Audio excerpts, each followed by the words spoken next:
So I'm gonna wait till a couple people get on here. I know this will be posted later, so it's kind of awkward, you know, if you're gonna get on there and try and watch this posted later and someone's sitting here not talking. But I got a buddy that I've been talking to. He's a YouTuber. Oh, Alan. And Alan, get on here. You said you were. So actually, he took and brought up a good point. So we're going to talk about that here in a minute. Um, what he did is he asked a question about how do we keep our animals from just trampling all the forage, right? So that's a really important thing to start to kind of wrap your head around. How do you get your animals in there, consume most of the forage, and not foul everything behind them, right? So if your animals come in there, knock it all down, manure on it, urinate on it, well, they're not going to eat any of it, right? They're going to eat very little. Anything that they foul, they're not going to touch. So, all right, we got a couple people on here. We just fired up this live. The subject that we're going to be talking about is high utilization grazing. So I don't know if the two folks, thank you, that are on here, if you guys do any sort of grazing or if you're just bored, but thanks for joining us. What we practice here is called the total grazing system, okay? I'm gonna be harping on this whole bunch. So what we've done here, I'm gonna go back here just a couple years, rewind. So actually about 3 years ago, we bought this ranch. And we started with the conventional method of regenerative agriculture, okay? Now, that really, I'll try and encapsulate that. It's like graze a third of your land, not a third of your land, a third of your plants, trample a third of them, and then leave a third of them untouched. Or there's another phrase called take half, leave half, right? Hey, we got some folks. Mason, hey. Hey guys, thanks for joining. Let's see, you wanna do total grazing, but I can only move once a day. Okay, so the moves, that's something you're gonna have to figure out. You're gonna have to work on that. There's mechanical advantages that you can use this day and age. You can get creative. You know, there's like those tumble wheels. There's mechanized means of fence lifters. There's auto gates. Here she is. Oh, you just got a drink, didn't you little turd? Yep, she wanted to come over and be famous again. She loves the camera, I think. More importantly, she likes scratches from me. So, you little shit. Come here. What are you doing? So that's 971, also affectionately known as Sweetie. Her mama's right there, 970. You can see her. She's got a big old gut on her. She doesn't keep the greatest condition because she's a really heavy milk producer. Well, hence, look at this little turd. The camera gives no perspective, really. It's terrible. But she's a big old calf. I mean, she's a monster. And she come out of that dinky ass little cow. So, you know, it's kind of the nature of the beast. Does she keep good enough condition to be back in the total grazing system? Hell yeah, she's doing great. I saw her, she got serviced. I watched Bruno there, old big boy, you know, take care of business. So she does good enough. And she gives us beautiful calves. So, and really, really important to us, she's very docile. She's super docile. Several of them are, honestly. Okay, now we got some folks on here. Let's talk about this. So you got a couple auto gates with timers, but haven't used it yet. Yes, Mason, get on that stuff, buddy. That is going to help you so much with your utilization, okay? So back to what I was talking about. The conventional, or let's just call it amp grazing, okay? I'm referring to this, even though it is regenerative grazing, ranching, whatever. I'm referring to this myself, this day and age, the total grazing program is alternative, because that term has been so hijacked by so many grazers or experts out there, and I've practiced it. 3 years ago, we bought this place. It was weeds and scrub and junk and predominantly fescue, a little bit of beef panic grass. Okay, well, fast forward to where we're at now, because of implementing the total grazing system, total grazing program, excuse me. We have big blue stem showing up. We have little blue stem. We have Indian grass, yellow Indian grass. We have switchgrass. Yet to find eastern gamma grass. She's trying to knock me over. What are you doing? No eastern gamma grass yet, but we've gleaned some from the sides of the road. I'm gonna cold stratify it this winter and plant it late winter. So we're gonna hopefully have all the big boys on the land. How did we get those big plants on here? How do we get those really wonderful warm season grasses, the native tall prairie warm season grasses? Well, we got them through incredibly long periods of rest. We also applied liquid calcium. That is a whole nother talk and live and debate. We're gonna go over that. I actually have some fellows that are gonna be coming out here to join us here on the ranch. And we're gonna talk about a couple of the products that we put on our land that have absolutely fundamentally made our land more productive. So we'll get to that another time. Okay, so take half, leave half, graze a third, trample a third, leave a third intact. It just hasn't been working. And I'll explain briefly, and then we're gonna get into the high utilization part. So what ends up happening, and Jim Elizondo, the man that is created the Total Grazing program, okay? We are an affiliate of his, okay? I'm gonna be very, very clear about this. I didn't even agree. I approached him because I believe in his system so much. We started practicing and we saw so much improvement on our land that I was like, Jim, I'm just gonna start preaching the word. And he wouldn't take no for an answer. And he's like, well, if you're gonna be helping me, then you are going to be an affiliate of ours. And he just wouldn't take no for an answer. So here we are. We're an affiliate of Real Wealth Ranching, and we are trying to help spread the word about this grazing method. And this grazing method will let you increase your stocking rate by 2 to 3 times in your very, very first year. Remember, that is the biggest determinant on profitability. How many animals can you put on your land, right? Now, second's probably inputs, right? If you have a bunch of inputs, well, you're gonna just eat up your profit. Well, that's where this system comes in. It allows you to grow so much forage that your total inputs go way, way down, and you're gonna become more profitable, and you're gonna be able to run more animals. So when we first got on this land, I know I'm gonna get to the high utilization part, but I gotta give a little backstory here to the folks that are just joining. So when we first got on this land, we struggled for the first couple of years. Yes, we were very droughty, but my apples to apples comparison is the spring of the last 3 years, including this. They had very similar rainfall. We actually had less this year than the prior two. But the transformation was unbelievable because of the extended rest periods that allowed us to grow big, deep, high yielding grasses. And I mean, it's thick. So how much grass? I can't even tell you what our carrying capacity is because we are so grossly understocked now. It's ridiculous how much grass we have and how few animals we have. We were running out of grass with the little herd that you see right now prior years. I mean, we just couldn't grow anything. Well, why? We were moving around our farm too fast. Our grazing circuit would start and we'd move them fast, like they'd say. This is what they all say. Move them fast. Let's see, Mean Bull. Are you the one with the Mean Bull? Oh, yeah, let's go look at this guy. He's super mean. I better watch myself.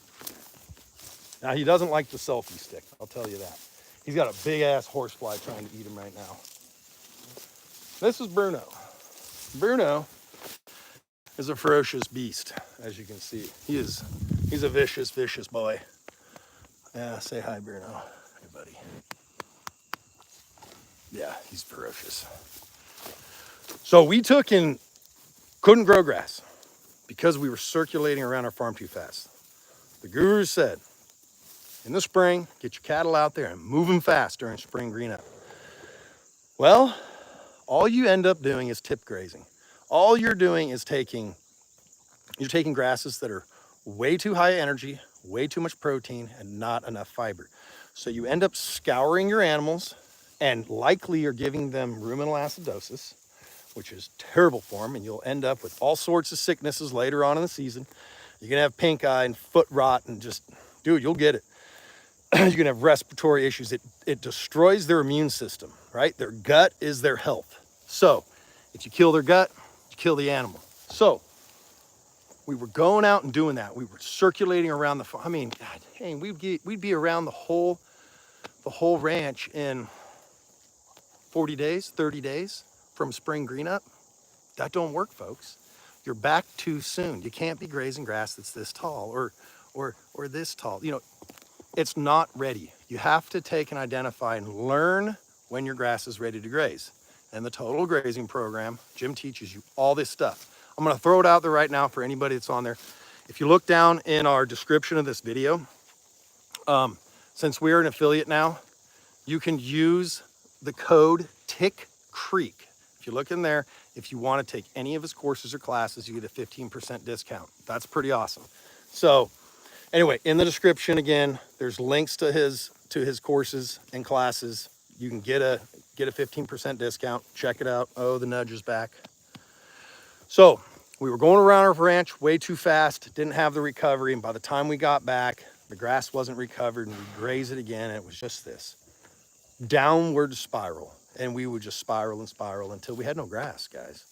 This whole idea that you should be grazing your grass every 30 days is crazy talk when you're grazing your whole farm, especially. So this system, you're gonna take in, yeah, we don't even grain. We don't do any inputs, not on these cattle. Nope, horses, no grain. So this system allows you to grow so much forage, so what you end up doing is stockpiling half of your farm for your winter hay, and the other half you intensively graze, right? And then the next year you flip-flop those. And I know when I first heard that, I was like, BS, there's no way. How am I gonna use half of my land? How am I gonna use half of my land and be able to carry more animals? No way, that's gotta be crap, right? It's not. We're doing it. When we started, we had 30 to 50 cow days an acre is about what we were getting. You know, just, it wasn't anything, guys. I mean, we would graze across this farm so fast. I have some of this bottom field back here toward our house, back down there, actually right in front of the big garden. I just calculated, and this is our first year doing this, 259 cow days. 259 cow days from between 30 and 50. I mean, that's proof right there. So I can circle back to this and I'll get to some of your comments, guys. Alan, there you are.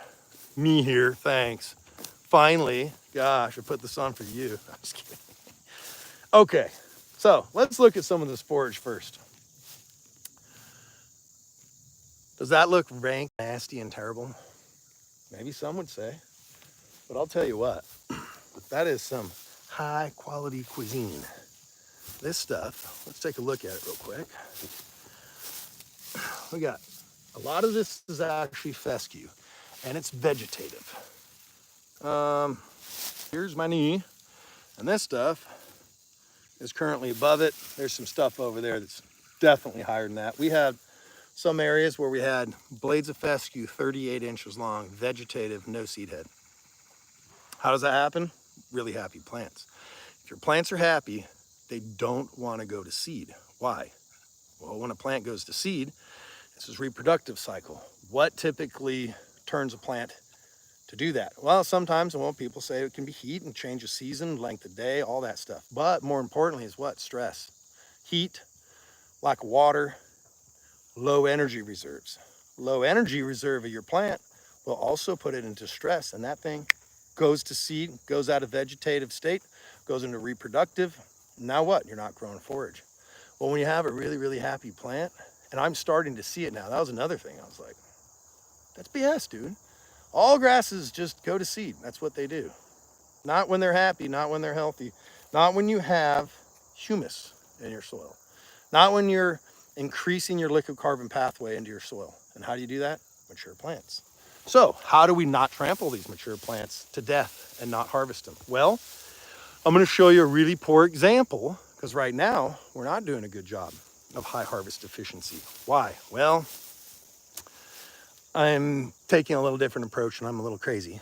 So Jim might want to jump out of the camera or the screen and slap me for doing this. We're being more selective right now, specifically because I'm actually trying to get through this and that field over there, which I'll be hard pressed to, and get it grazed and then get it mowed. So there's two ways you can handle your harvest efficiency, right?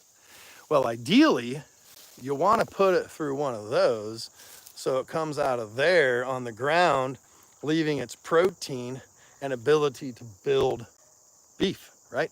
That's your money. Well, if you can't do that because you don't have enough cows like me, I don't have enough cows, horses, anything. I mean, we're terribly understocked. My theory right now is I'm so focused on wanting to increase the quality of my stockpile come winter because I don't want to use any inputs. I want to make sure that I give now some of my grasses a chance to revegetate and have a really, really high leaf to stem ratio. So I want less stems. So why do we want to take so much of this grass? Well, I kind of explained it, but what's another really important thing about taking all this grass? If you take it all, stems included, if you can get your animals to eat them. And why I say if? Well, you can if you run high stocking densities. Right now, we're terribly low. I mean, our stock densities right now, if I just figure it on the available forage, just the area of grass and feed that you give them, we can calculate that because we don't move our back fence with the front fence. We set a back fence, leave it there, and then work away from it. So you'll create what's a cell. Think of a football field, okay?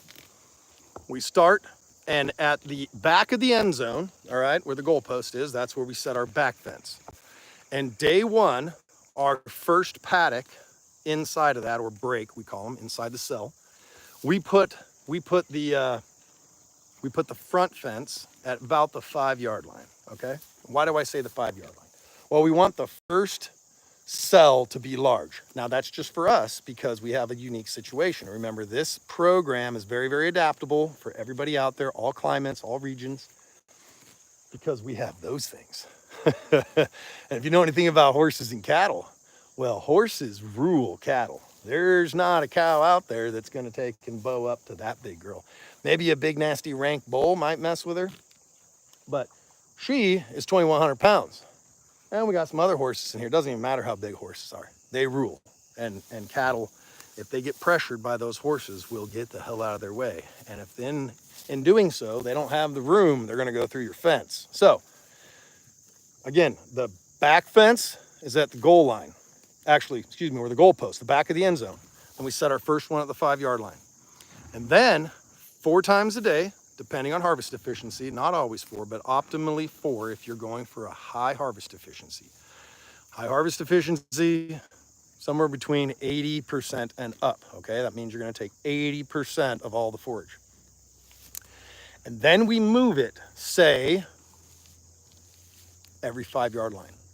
Maybe only 2 yards at a time, depending on how much forage you have. You have to watch your utilization. So how do you know how much forage to give your animals? Well, you look at their rumen, okay? Their gut fill, right there in front of that hip, okay? You see that? She's full. I mean, she's fat as a tick. These girls are all really putting on condition as soon as we started getting a little more selective. Okay, so now you know they're full, but how do you know they're getting the right amount of nutrition? Well, now you got to go look at their turds, right? Let's go look at a cow crap here. I know, here we go. You're like, well, you guys made it to the weird side of YouTube. You guys are hanging out with some dude walking around a pasture inspecting turds. Okay, there you go. You look down there, okay? That's pretty good. That's a pretty good one. Let's try and find a textbook one. Ooh, well, darn it, someone stepped in it. You can see that there. So what is it we're looking at? Oh, I'm gonna show you, let's see, a bad one, if I can find one.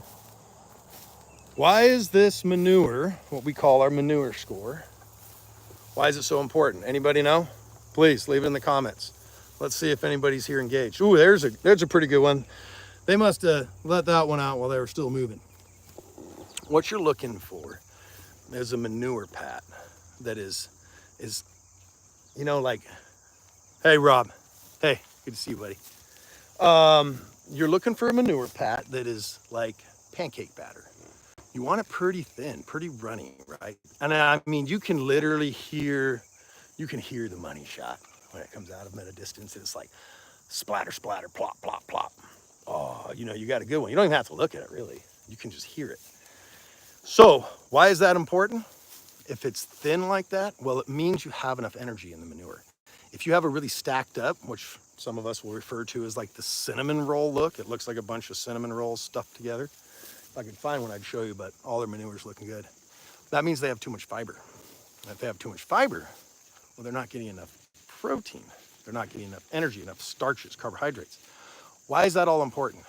It's because the rumen inside that animal, that stomach that's full of life, right? And it ain't her, it's a bunch of little bugs in there. And they're actually breaking all that down, and they require at least 8% protein. You're better around 10 and 12. And then they're gonna take and be able to break down that fiber that's in there. And it's a ratio, right? You gotta have the right ratio. I'm no scientist. You guys wanna know the science behind this? You guys wanna fully geek out? Check out Jim's courses. Jim will teach you. Jim holds my hand through it. I ain't the smartest dude. I'm pretty hands-on, you know. And oh no, what happened to you? Bro, Scout, you see that? That's a good one. All right, we're gonna get Trent down here to get some spray put on you, buddy. I guess he decided to tangle with a branch or something. I don't know. It's a good one. Sorry, Scout. Whatever. Damn animals anyway. Where was I? Someone help me out. I just got totally distracted by that laceration. Oh, poop. We're on the poop subject. So you're gonna take and manage your animals by their manure. That's really like the magic. You're gonna look at their body condition. You're gonna see, I mean, if you're really in tune with your animals, you can see them like daily, gain condition, lose condition, hydrate, dehydrate. It's wild. If you keep your water closer to your herd and not make them walk as far, they'll be more hydrated. If they hydrate more, they'll take in more feed. It's crazy. Their condition will improve just by having water closer, more accessible. It's wild. So Alan, if you've been on here this long, all right, buddy, I'm getting to you. So this is the whole buildup to how do you know how much to give them? Well, we just went through it. Manure score, body condition, gut fill, and then to make this all kind of come together, we need to take as much of the forage as we possibly can, still maintaining proper body condition, manure score, all the things we talked about. So that's really the indicator. There's no math. There's no, well, I have an area this big and I got this many cows, and so I'm gonna move. I'm getting buzzed by a giant one. So I'm gonna give them X amount. No, it's kind of a little trial and error. You just gotta move them, see what they consume, watch the manure. Because unless I'm out here, you know, taking tissue samples and using a refractometer, which I'm gonna be getting into, by the way. Ooh, yeah. So I actually bought one, and I'm gonna be scoring my bricks of my forage. So I'll have a really good indication of how much sugar content's in there, right? That'll be a really good tool for me. I don't know if I'll be able to really use it to manage. I don't know yet, but it'll be just another piece of the puzzle, right? So by trial and error, you're just gonna give them a little less or a little more, but start out real small.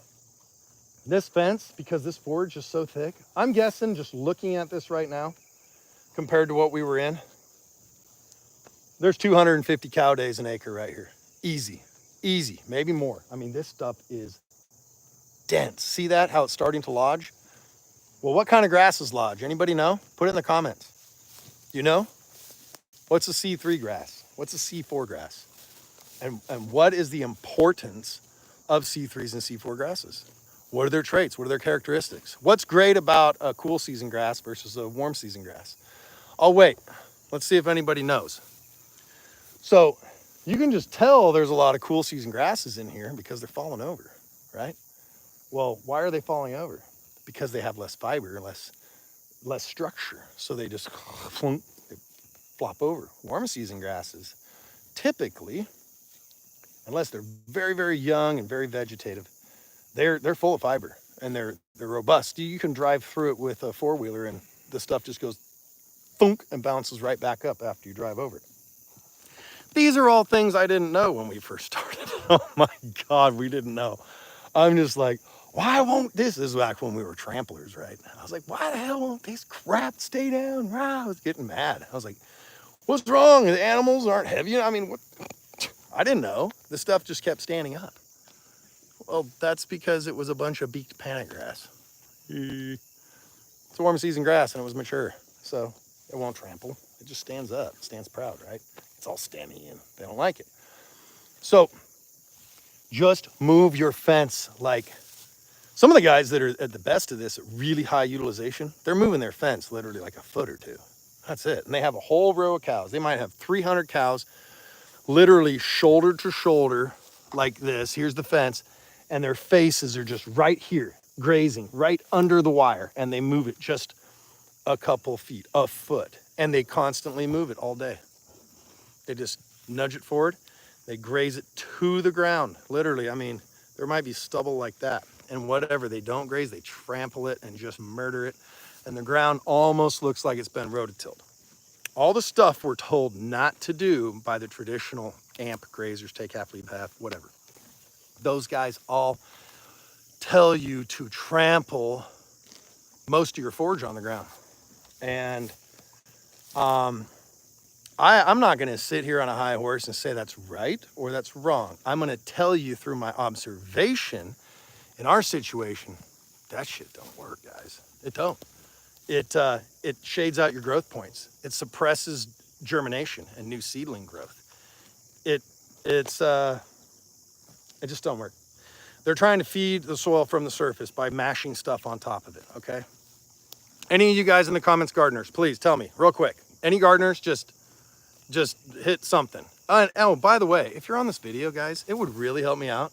It doesn't cost you anything. Please just hit the like button, just right there, just dink, just touch it. And it helps us to get this message out to more people. Please do it. If you're on there, I'd really, really appreciate it. I know all content creators always beg, hey, someone did it. Thank you. Really appreciate it.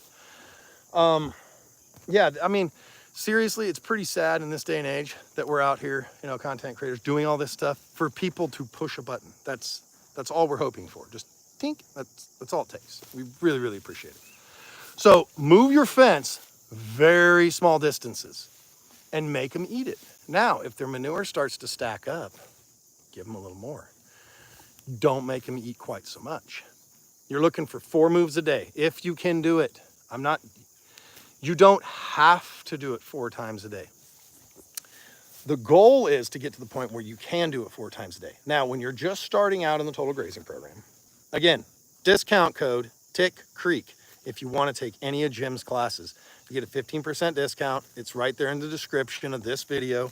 Check it out. There's links to them. Just tink, click it. Check them out at least. You don't even have to take the course. Don't take the course. I'm just telling you, if you're a grazer, this will absolutely change everything on your ranch or your farm, your land, whatever.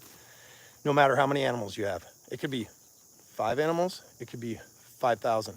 The stuff works. And I've seen it.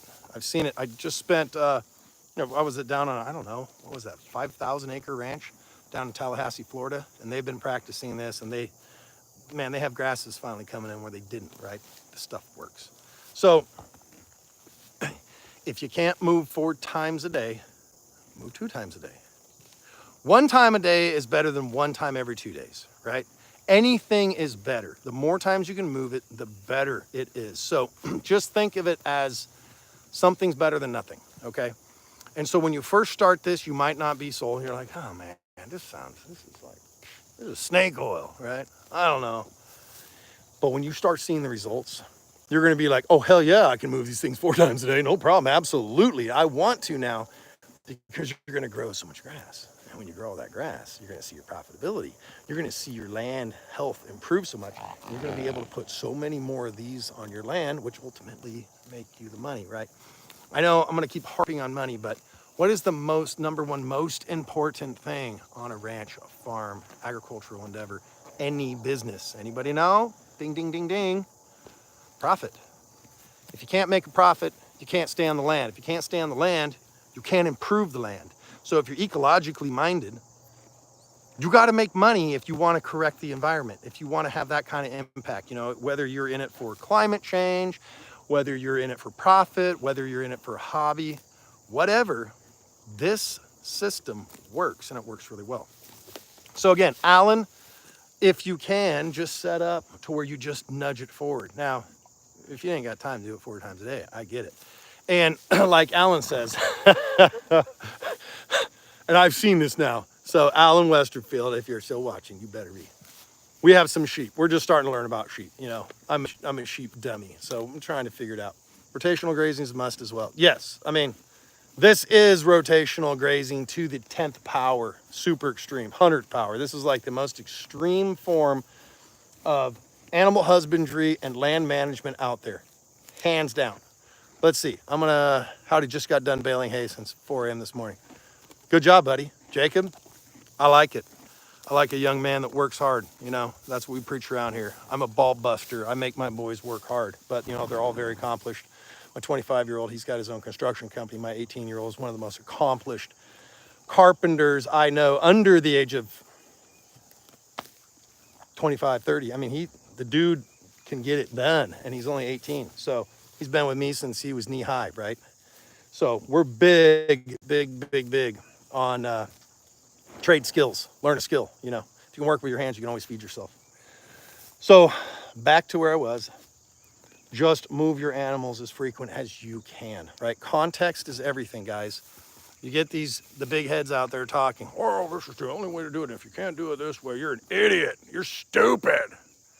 I've been hearing that lately. And I'm like, well, as soon as you think you know everything, you stop learning, right? It's hard to teach someone that knows everything. So I consider myself a total dumbass. It's got me through life this far. And as long as I continue looking at it that way, like I really don't know much, it's easy to learn things because I'm hungry to learn. Because I'm like, well, I don't know much about that. You know, I know about like 1%,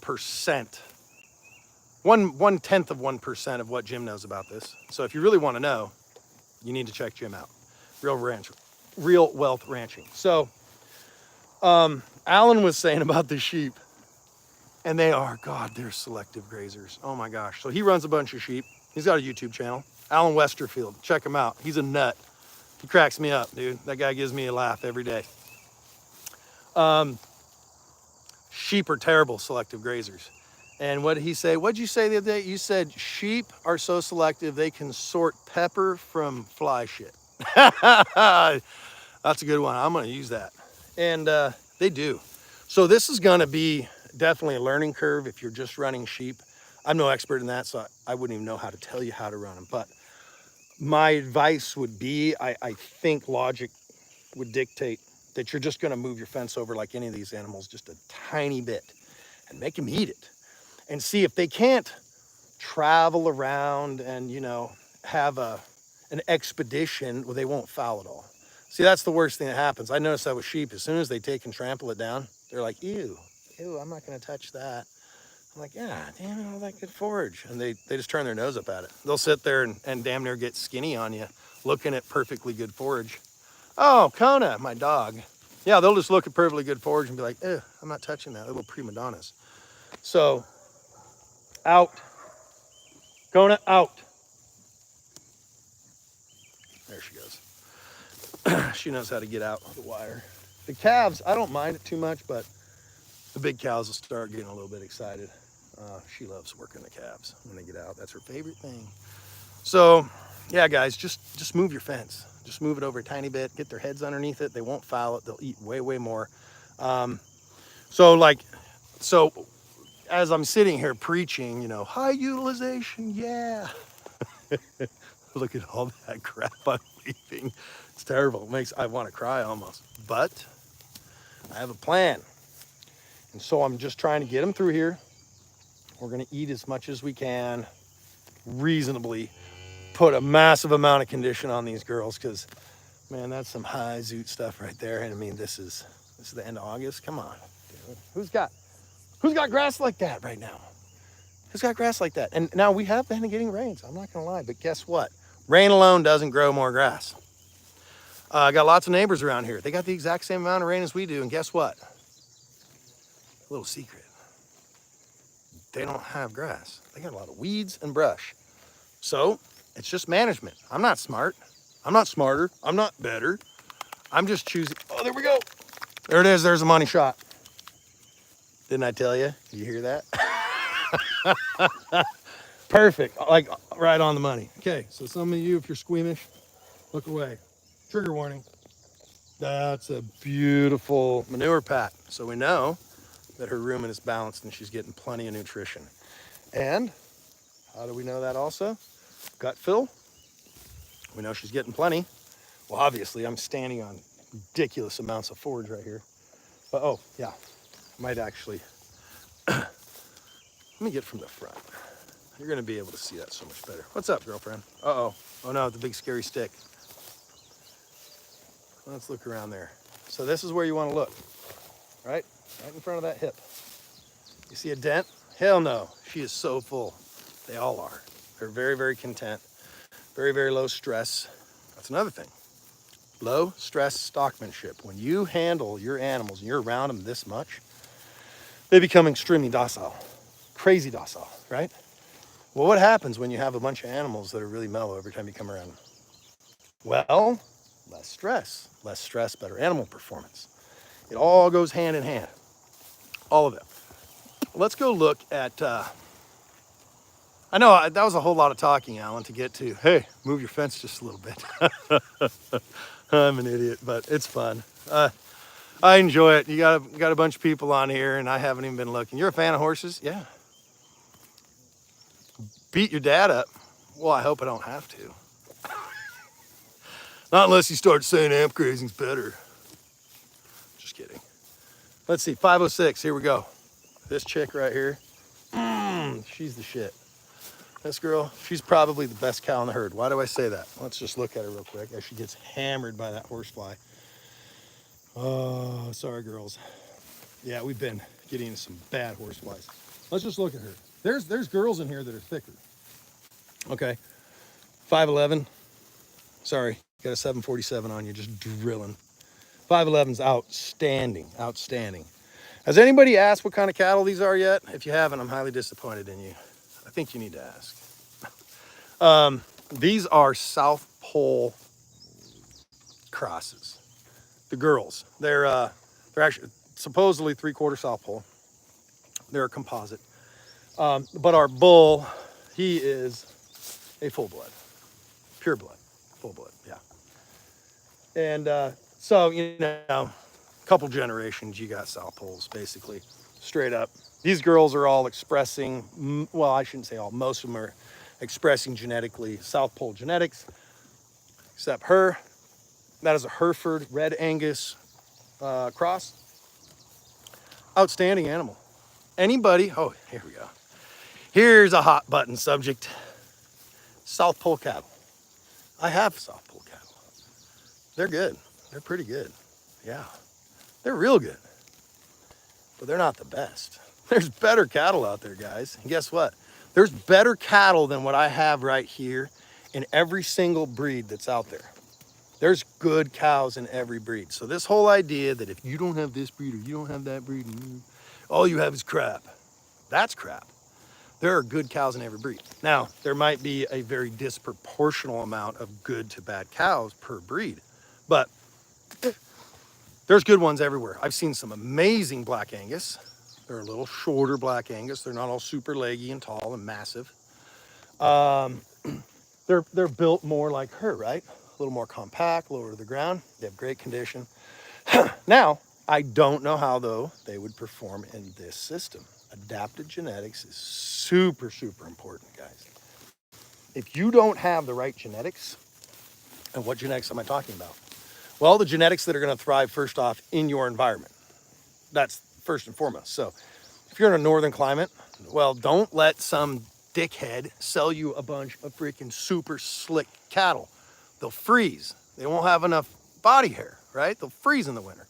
Smaller the animal, especially in the winter, you know, like up in the Yukon. Met some folks up there. They run outfitting service in, what is it? Frog River? What is that? What's the name of that town? Anybody, if anybody knows, I'm going brain dead. It's on the Alcan. We stopped there. It was 20 below. We were hauling horses up the Alcan. That was a fun trip. 40-foot horse trailer in my truck, driving through 3,200 miles of ice and snow. It was fun going back to our home in Alaska when we lived there. Any rate, we Toad River, that's it.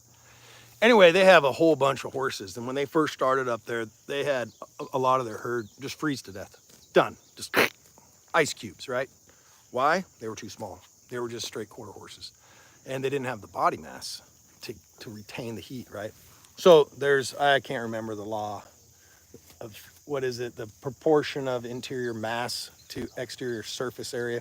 So the larger the item, right, the more mass it has in relation to external surface area. So the larger the animal, the more heat they retain. Well, that's really good in cold environments. Not down in the south. You want a little bit smaller animal, right? You want them slicker. So make sure you get the right genetics for your environment. And then there's a couple ways you can do it. You can pay through the ass and buy the right ones right out of the gate, spend a ton of money, or you can breed up. You can start importing the right genetics into the herd that you currently have if you already run stock. Just put the right bull on them and start breeding them down a little bit. You don't need to be breeding these gargantuan monsters. Yes, I understand that you might make less money per animal, per se, you know, or you're going to have less gains. The way a lot of people look at this, they look at it in the guise or through the eyes of individual animal performance. Individual animal performance is not where the money's at. It's the herd performance. So if you can have more animals, if you can carry 3 times as many animals, let's just say 3 times as many animals, okay? And they're a little bit smaller. So let's just for really, really easy numbers. You can run, let's say, 2 1,500-pound cows, okay? Or, and we're talking 3 times, and we're talking stocking rates, so those are 1,000-pound units, right? Or you can run, so let's go with 3. Let's do that. So three big framed animals. And so you're gonna have, I don't know what, 4,500 pounds? Maybe the monsters, you might have 5,000 pounds. Well, what's triple that?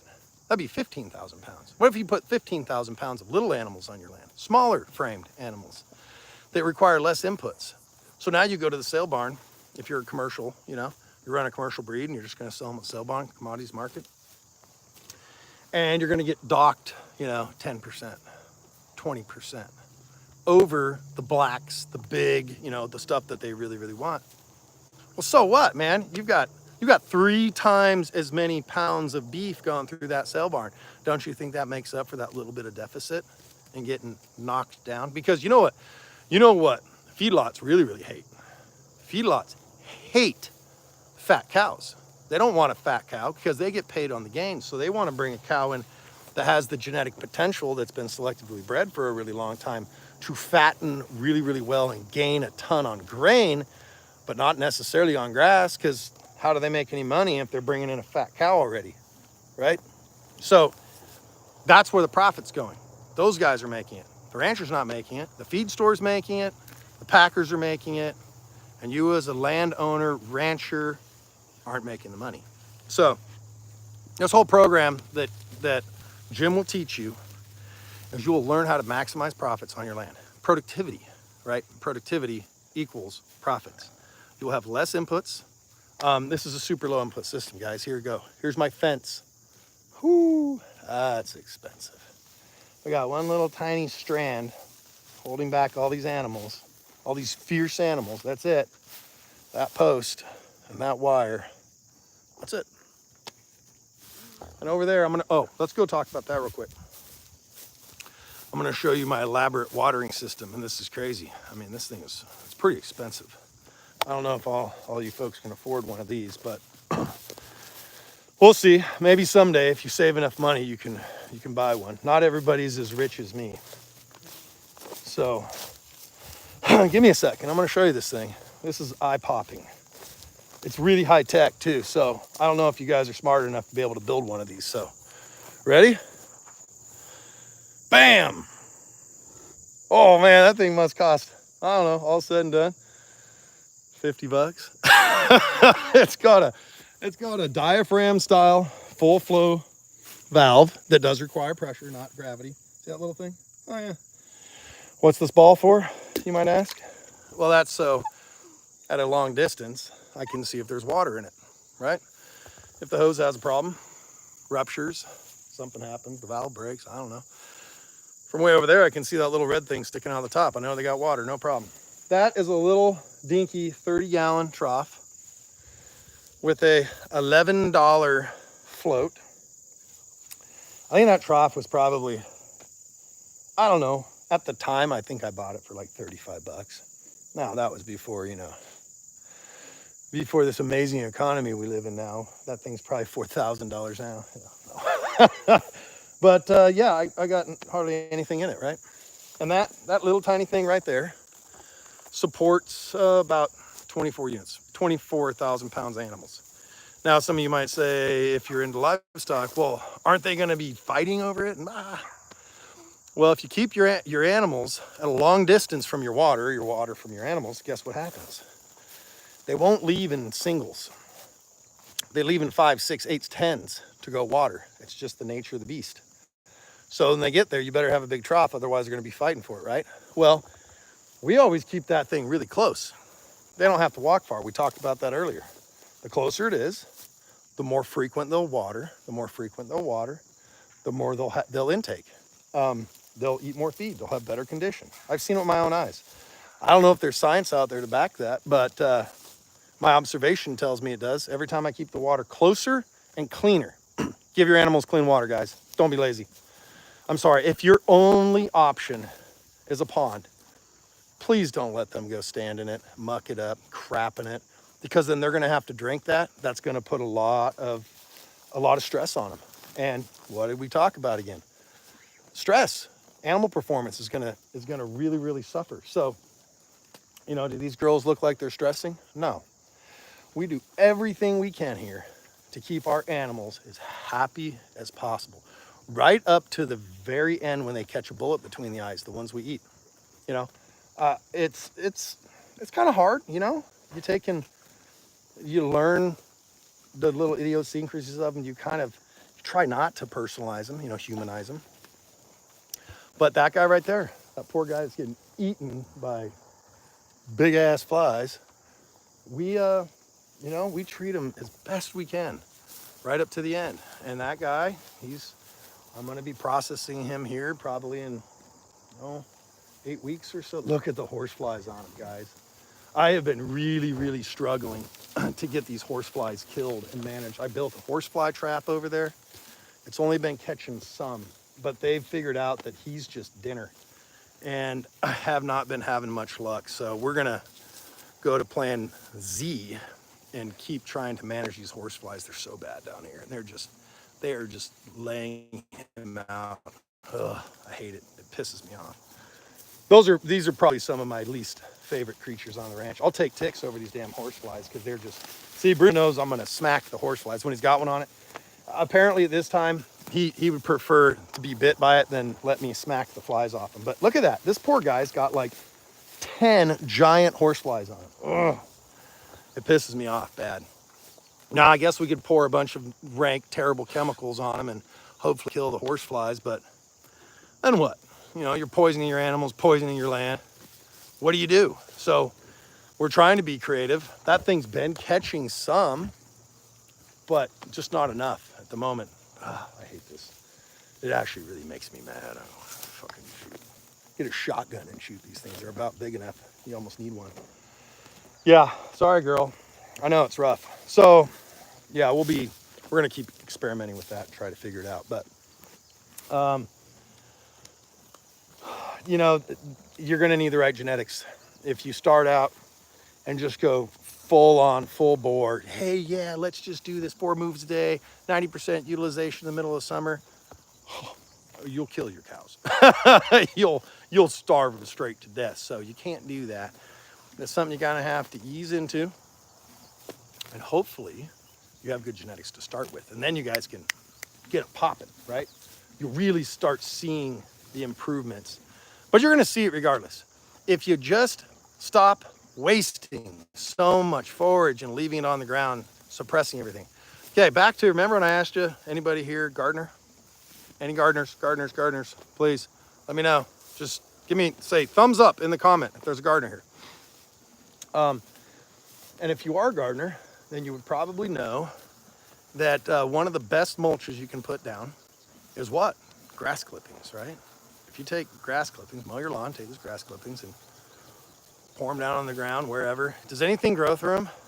Hell no, man. Those things work. They suppress everything.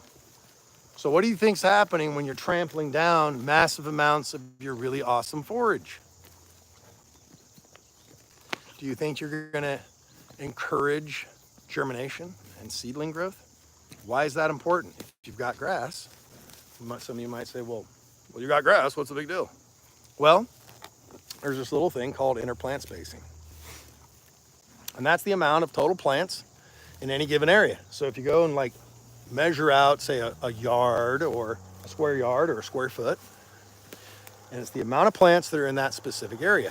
What you will see in selective grazing, which all other forms of grazing, amp grazing, MIG grazing, there's mob grazing, there's a million terms. It's all selective grazing. And so when you selectively graze, you're giving an unfair advantage to the non-desirables, the stuff they didn't want to eat in the first place. And you're putting your desirables in a massive disadvantage because you're grazing them down, hurting them, but not hurting the rest of the stuff that you don't want in there. So they didn't want to eat it the first time. Do you think they're going to want to eat it the second time after it's older and more lignified and rank and nasty? No, they're not going to want to eat it. So they're going to really avoid it. And that's why when you look out in pastures, I know you guys have seen it, you look out in a pasture and you see these tufts, these big tall tufts of green grass, and then everything else in between them is like a putting green. That's selective grazing, guys. So you want to work on your interplant spacing. That is why we graze it so low. If you graze it really low and you take most all of that forage off, the sun can actually get down there and germinate new seeds, and you're going to get new seedlings. And when you have closer interplant spacing, that's when you get higher yields. That's when you grow a ton of grass. Your grass might be kind of tall, but if it's thin and you can look down and you can see dirt, you're not growing forage, guys. You're not utilizing or maximizing the potential of your land. So the Total Grazing Program, Scout's Honor, the stuff is amazing, guys. How it will adapt to your specific environment and contextually to what you are doing, I don't know. I'm not an expert in it. All I know is how it works for me here. But Jim teaches, coaches, and consults this stuff all over the world. And he's, from Chihuahua, Mexico, to Canada, to Eastern Seaboard, Western Seaboard. I think he's been doing some stuff overseas. If you want to get into the Total Grazing Program and you want to learn how this works, really, really learn how it works, I highly recommend, it's almost a prerequisite, you've got to read Johann Zeitzman's book called Man, Cattle, and Veld. And that is the stuff that, a great term I heard to describe that. It is like drinking from a fire hose. All of this stuff is. And on the surface, it seems super simple because I'm a simpleton explaining it, so it's going to sound simple. But if you really want to get into the science behind it, really, really understand it, you need to read those books, that book, and you need to listen to Jim teach this stuff. He will hold your hand through the process, not lead you astray, and you will ultimately become way, way more productive and be able to grow grass like that. Now, I'm going to keep harping on that. Are there other people with bigger, better, more awesome, rad stands of grass? Sure, yeah, absolutely. Probably thousands and thousands. But this is our first year doing this method, and look at that forage. So if what I'm saying isn't enough, I highly recommend you go check out Josh Teague at Running Tea Farms, YouTube, okay? Go check out some of the stuff he's doing. He's getting up to 400 cow days per acre, harvest efficiency, 1 grazing pass. Well, what is that? Let's convert that, guys. What is a 1-to-1 carrying capacity? Well, 1-to-1 carrying capacity is 365 cow days per year, 365 days. So that is actually greater than a 1-to-1 carrying capacity. That is unbelievable amounts of forage. I mean, you're talking upwards of what? 14 to 16,000 pounds of dry matter forage on 1 acre of land. That is crazy. People who hay don't even get that. They don't get that, you know? Maybe some, sure. There might be some guys that really knock it out of the park, but you're talking, you know, upwards of 8 tons of hay. I don't know how many guys out there are getting 8 tons of hay without, here's the caveat, or the kicker, no fertilizer, no inputs, just animal impact, lots of it, high utilization, eat as much as you can get your animals to eat, pound the crap out of it. I mean, beat it. Beat it. If you can put a hoof on every square inch, the better it'll be. You almost want to be on the verge of what the term is called pugging, right? It's where their hooves have hit and it's actually kind of like starting to mud it just a little bit. Like it's looking really beat up. And you're like, oh no, I better get him out of there. Some of the best paddocks that we got is what happened in it. And man, it kicks butt. I'll go far to say it kicks ass. Yeah, it's unbelievable. So, a little rewind. I'm ranting now. I'm really ranting. I mean, we're 56 minutes into it, boy, and I feel like I'm just starting to get ahead of steam. I'm sorry. So, unbeknownst to us at the time, we kind of, some sort of way, were practicing last year the total grazing program. Unintentionally. What do I mean by that? Oh, we got some rowdies. It's getting cool. They're getting excited. Well, I didn't really know anything about this. But what we did, I guess fortunately, we overgrazed, we screwed up. So what happened is we grazed off a paddock and I went, oh my God, we overgrazed it. Oh no, I was all stressed out. And actually the daughter and I got into a little bit because we weren't supposed to do that. So we grazed it off like to the dirt. And so when we came back around on our next grazing rotation, I went, oh man, it's not recovered. Oh, we ruined it. You know what? Let's just not even graze it. We're just going to let it rest. And then we never got back to it. That was like late summer. So we didn't graze it in the fall. It got to rest. It went into winter, rested, right? It actually got to build some energy reserves in its roots. Next spring, it got to come up and express itself. Ooh, they're getting rowdy. And we haven't grazed it yet this year. And the stuff is, I mean, it's like giraffe balls high, deep. I mean, it's awesome. Some of the best paddocks we got because of the extended rest period. Magic. It's literally that easy, guys. So consume more forage, which will make your rotation of your herd slow down tremendously. You'll go really slow across your land. You'll be shocked at how slow you move. So I had some guy, I've had many people in some posts that I've done. You know, we have a big following of folks that just follow us for our welding and carpentry and construction and all that stuff. But this is what I'm actually really, really passionate about. So you're going to hear me flap my neck about this in time. So we were down, had some guy ask me a couple different times, a couple different people, you know, well, how long does it take you to graze a specific area? Blah, blah, blah, blah, right? And I said, well, so I ran the numbers real quick and I said, right now it's taking us depending on the exact area we were in, it was taking just over or just under and almost up to 11 days, somewhere around there. So like just under 10 to 11 days to consume 1 acre of forage with 20, I think at the time we had in there was 23 units. So 23,000 pounds of animals estimated.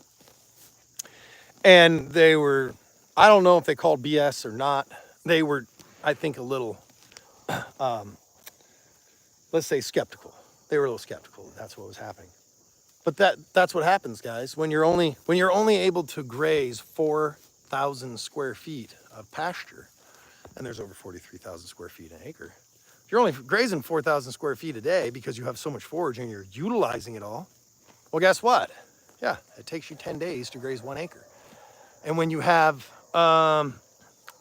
let's see, well, we're just going to talk on this side because there's still 63 acres, about 52 of it's grazable that the kids bought that we're going to be running on too. So just this side, we have somewhere between 75 and 80 acres. Okay, now let's multiply that. If you can get your whole farm to that kind of productivity, what did you just do? Well, let's just, for easy math, because I'm kind of stupid, 80 acres and it's going to take you 10 days per acre. That's 800 days of forage. Well, that's like knocking on, that's like 2.5 years. 2.5 years. So now can you see how that's a problem, because you can't rest your land that long? It'll just all lodge and fall down, and it'll actually snuff itself out, and you'll be right back in the same position of killing growth points of the plant. You're not going to let tillering happen. No new plants. Your diversity will actually drop quite a bit. So our diversity in our land, I mean, gosh dang it, I think I've identified probably 40 or 50 new species this year that we never saw here before. I mean, I don't know much about it. I'm not an expert, but we have rattlesnake master. Apparently that's a very, very rare plant and hard to find, because what we're actually developing now is not just pastures.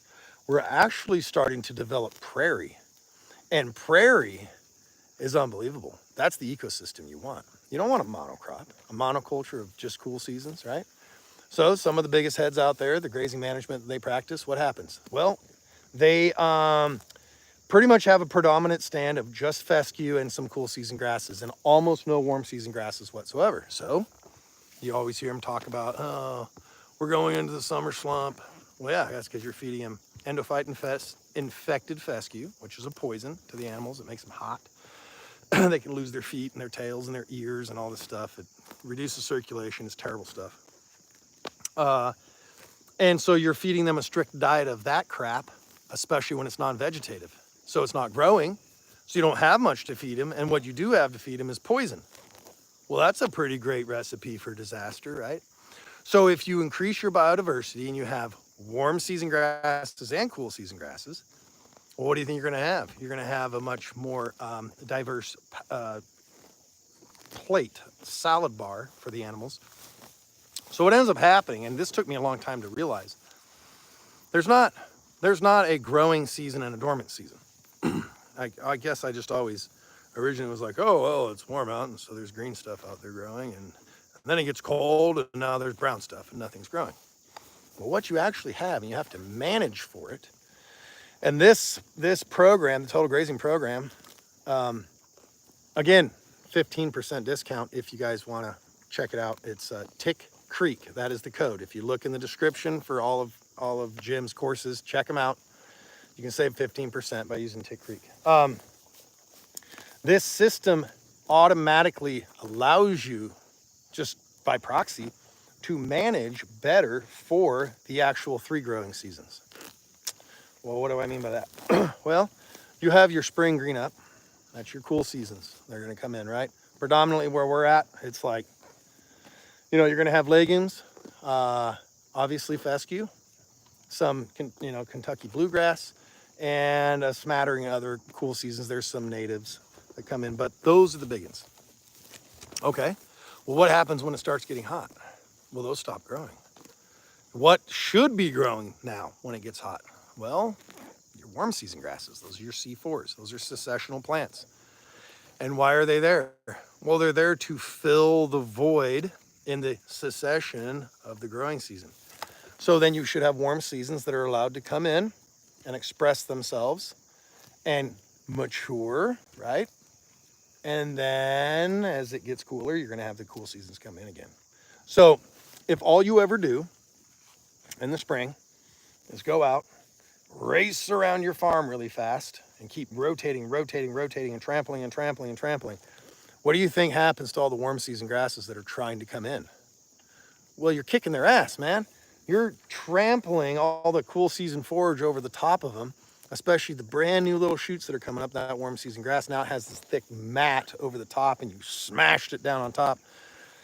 How well do you think you'd grow if you were a plant? If you just got covered with 100 comforters and some giant thing smashed you?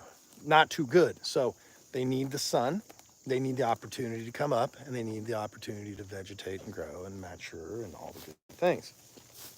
And then once again, if you trampled all your forage down, then your next succession of plants that are trying to come in are going to have a hard time. So you're just constantly shooting yourself in the foot.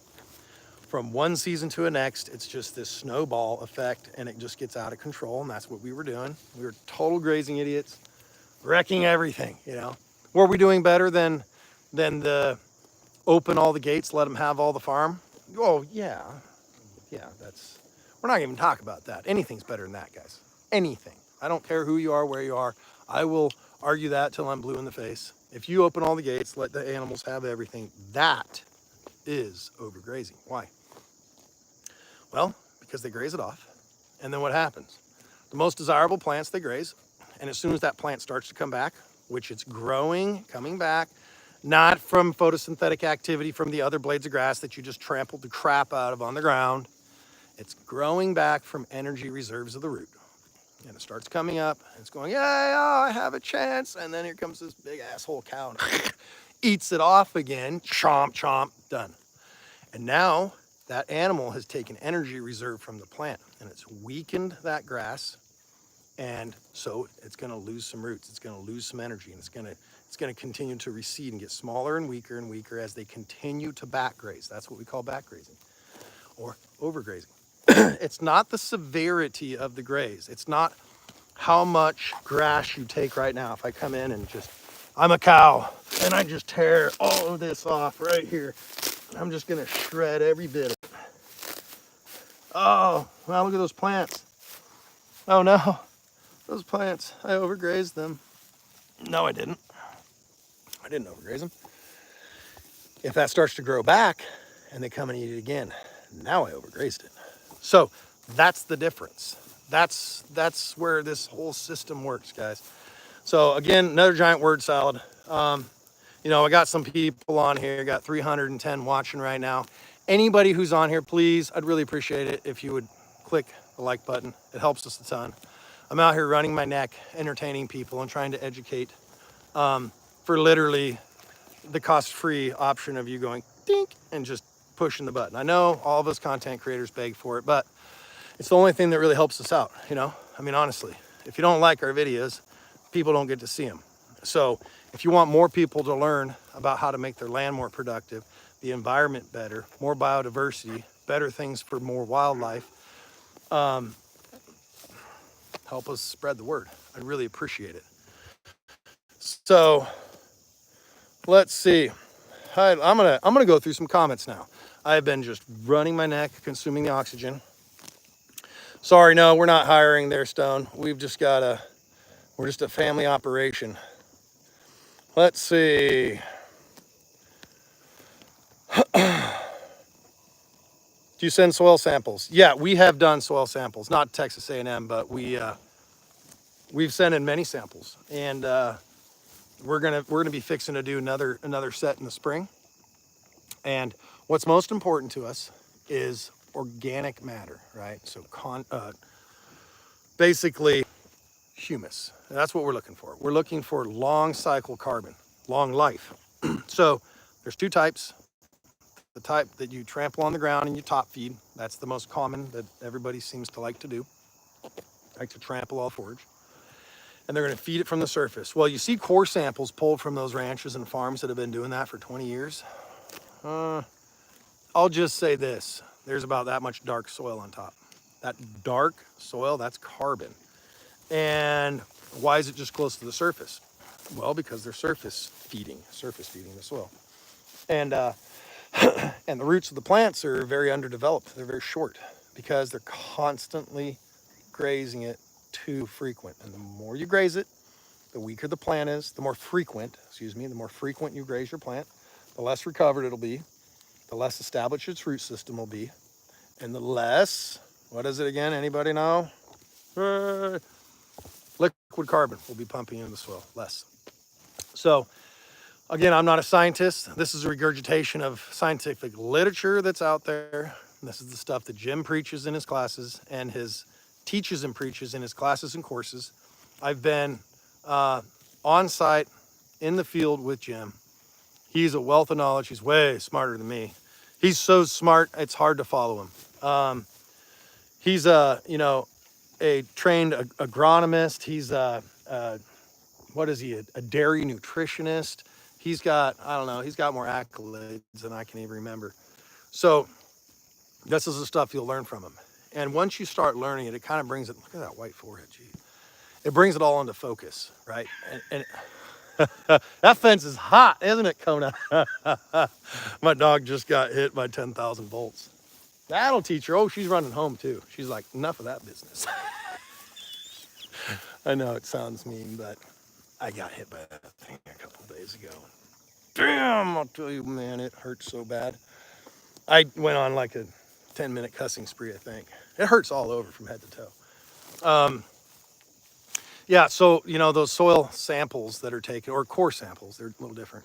They just don't have that much carbon. And that is the true fertility of your soil. If you can get more carbon in your soil, I know everybody, that term, it's actually kind of getting, it's so overused. Carbon, carbon, carbon, carbon, carbon. CO2, it's all evil. Well, guess what plants use? One's the photosynthesize. They use carbon dioxide. Yeah, it's really kind of super important for them. Then they secrete and release oxygen through photosynthesis. So, you know, it's kind of like almost a system that was designed, and it kind of almost works. So I don't get too worked up and worried about that stuff. You know, is climate change a real thing? Is it not? I'm no expert. I'm not going to sit here and say, but does the climate change? Yep, has been since the beginning of time. So that's all I know. So we won't go down that road too far. But yeah, the more recovered your plant is, the more energy stores it's going to have. And I'm going to harp on that. I'm going to beat that dead horse for a while, because that's the most important thing about this whole program and this process. That's what allows your plants to get like that and be really, really well recovered and full of energy. And so when you have a really healthy plant with a super deep root system, even if you don't get rain, and you're like, oh no, we're kind of getting dry, the top 6 inches of soil is getting dry. Well, guess what? Those big warm season grasses, they don't even care. Their roots might be 10, 15, 20 feet deep, and they just push right on through that drought. This system, I don't think there's a more drought resistant, I'm not going to say proof, but drought resistant system out there, because you always have standing forage in front of you, no matter what, year round. You always have it. So if you hit a drought and you're like, oh, well, the stuff we grazed isn't recovering very well, because we're actually pretty dry right now. It's not recovering all that great. So what do? Oh, well, you just keep grazing the tall stuff in front of you that you've got, like me right now, 2.5 years of, or could. I actually did a forage survey. I think I had like over 14,000 cow days of forage, and we only require about 9,500 cow days of forage for my little herd. So I'm in a pretty good situation. So I guess between now and a year and a half from now, if it doesn't rain between now and a year and a half from now, then I might be in trouble. But right now, I think we're okay for a year and a half. So this is what we want when we're done. Now, unfortunately, because I don't know, maybe I'm stupid, I'm trying something. I'm trying to move my animals faster, make them a little more selective. And so they're leaving stuff behind, especially all this nasty stuff, you know. We let it get away. It's brushy. You know, there's some ironweed in there. They eat it at high stocking densities. When you put them really high stock densities, they eat almost everything. But their condition can start to suffer if you don't have the right genetics. So that's kind of where we're at. You know, we're just playing it back and forth. But why do we want it to look like that? Well, because you're going to be really, really well prepared for the next bit of rain you get. We're going to have favorable growing conditions at some point, and as soon as we do, that is going to explode back to growth, and there'll be no stems in it. So you're going to have a really, really high leaf to stem ratio. Palatable forage, right? Closer interplant spacings, all those things. So I got to take a group of family farm in Ireland. Ireland, mate. Okay, what do you got here? Rotational grazing? Yep. Yeah, the native grass species is where it's at, guys. Absolutely. I'm gonna have to go here in a minute. I've just about drained my phone.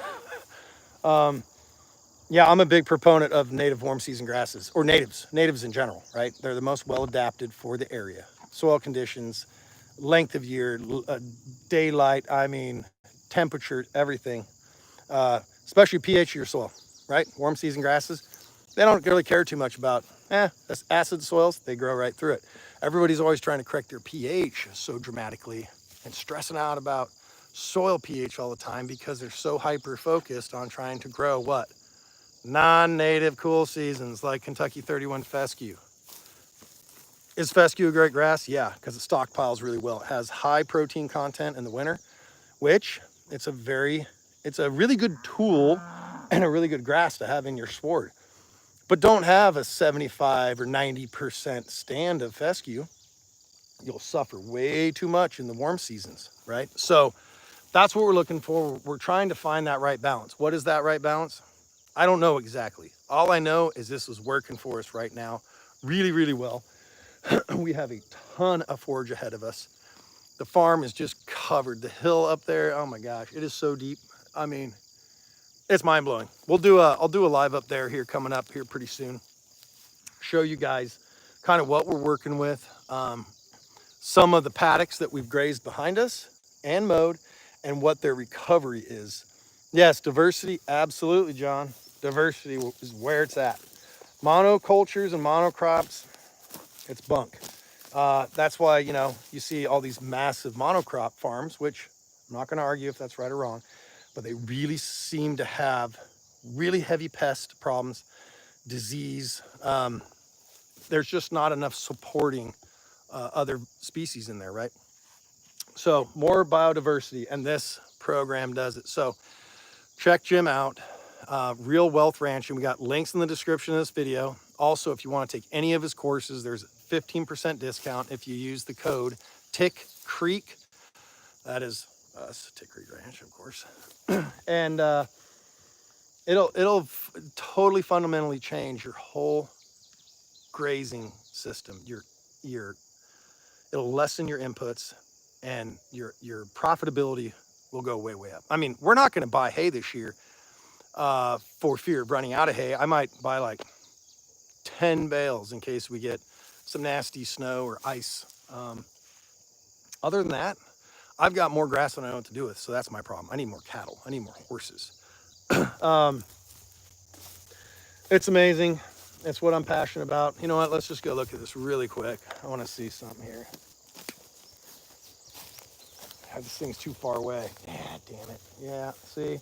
There's only like one, two, maybe 3 horseflies in it.